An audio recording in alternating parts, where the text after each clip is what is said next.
Hello बच्चों, आइए प्रश्न को देखते हैं। निर्धारित कीजिए कि क्या निम्नलिखित संबंध स्वतुल्य, सममित और संक्रामक है। और देखो, संबंध में पहले हमें समुच्चय परिभाषित किया गया है।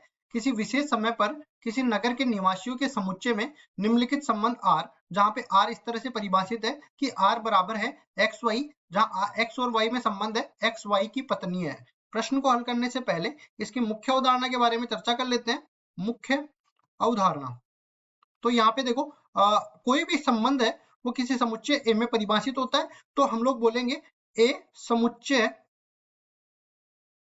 पर, ए समुच्चय पर आर इस तरह से परिभाषित है ए से लेके ए में।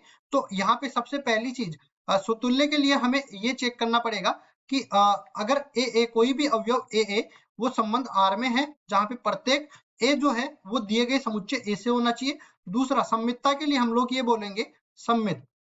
तो इसके लिए ए बी अगर आर में है तो इसके लिए आवश्यक है कि बी ए भी जो है आर में होना चाहिए। अगर ऐसा नहीं है तो ये सम्मित नहीं होगा, अगर ऐसा है तो सम्मित है। और दोनों अवयव जो है वो दिए गए समुच्चय ए से होने चाहिए। तीसरा हम लोग लिखते हैं संक्रामकता के लिए, संक्रामक है क्या नहीं।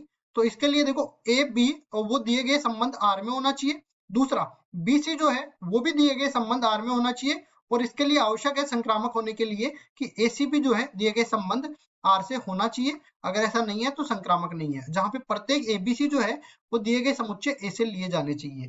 अब चलते हैं सवाल में। सवाल में पहले तो हम लोग ए समुच्चय को परिभाषित कर देते हैं। ये देखो, किसी समय पर किसी नगर के निवासियों के समुच्चय, तो हम लोग बोलेंगे किसी समय पर किसी नगर के निवासियों का समुच्चय, निवासियों का समुच्चय। अब देखो, हम लोग स्वतुल्य, सम्मित और संक्रामकता के लिए चर्चा करेंगे। पहली चीज, देखो, ए अगर आर में है, ए अगर आर में है, यहाँ पे आर मैं सीधा ही बोल देता हूँ कि ए से ए में परिभाषित है। ठीक है, तो ए अगर आर में है, इसका मतलब ये होता है कि ए स्वयं की पत्नी है, ए स्वयं की पत्नी है। अब देखो, कोई व्यक्ति किसी अपने आप की पत्नी हो सकता है क्या? नहीं हो सकता, तो ये तो गलत है। और ऐसा अगर ये गलत है तो मैं बोलूंगा कि आर स्वतुल्य नहीं है, आर स्वतुल्य नहीं है, जो जो कि गलत है, जो कि गलत है। यहाँ पे मैंने लिखा है कि अगर ए संबंध आर में है तो इसका मतलब है कि ए स्वयं की पत्नी है, जो कि गलत कथन है। इसलिए आर स्वतुल्य नहीं है। दूसरा, हम लोग आगे बढ़ते हैं और ए बी के बारे में चर्चा करते हैं। ए बी वो दिए गए संबंध आर से होना चाहिए। अगर ऐसा है तो मैं बोलूंगा क्या कि ए बी की पत्नी है। यही बोला है ना कि एक्स वाई की पत्नी है, तो ए बी की पत्नी है। अतः बी ए का पति है, ए का पति है।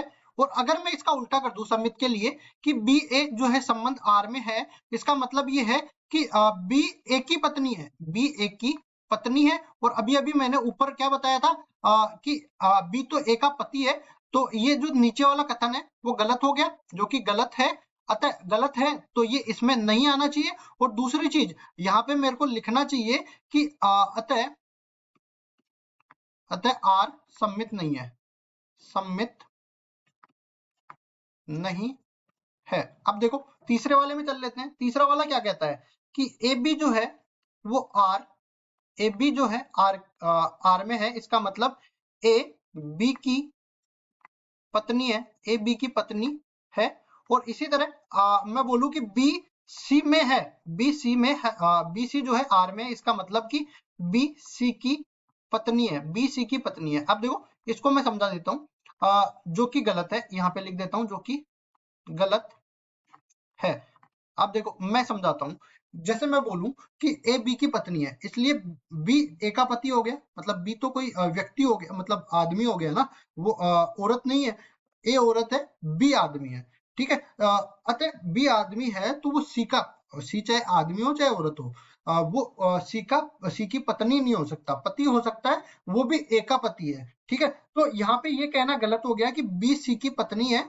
अगर ये बी सी अवयव जो है आर में नहीं है तो हम लोग AC तक जाएंगे नहीं, हम सीधा ही बोल देंगे कि अगर ये नहीं है, ये इसमें नहीं है, तो हम लोग सीधा ही बोल देंगे कि R संक्रामक है, R संक्रामक है। ये अपना संबंध हो गया। R सुतुल्य नहीं है, R सममित नहीं है, लेकिन R संक्रामक है। यही अपना उत्तर है। आशा करता हूँ ये सवाल आपको समझ में आया होगा। धन्यवाद।